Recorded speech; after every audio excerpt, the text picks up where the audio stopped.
Alyssa Valdez tuluyan ng lumisan sa mundo ng volleyball. Marami nga ang nagulantang at nalulungkot ng mga fans ng naturang phenom na si Alyssa Valdez nang malaman nila na lilisanin na niya ang kanyang team ng Creamline Cold Smasher ng naturang PVL.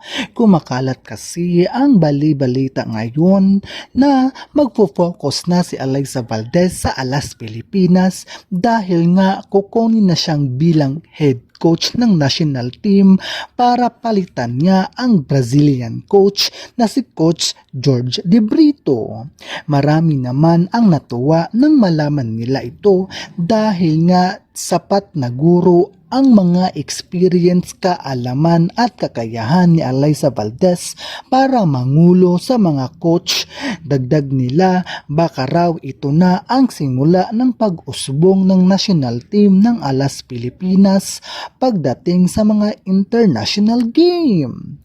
Samantala, marami naman ang umaasa na sana ay maiuwi na sa kauna-unahang pagkakataon na ang gintong medalya ng volleyball games.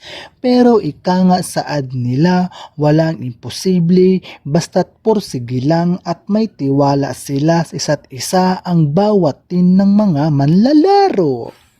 Sa ngayon ay naghahanda na sila sa paparating na ABC Women's Volleyball Championship. Dagdag pa ng mga fans, manalo man o matalo ay sumusuporta pa rin sila sa Alas Pilipinas Women National Team.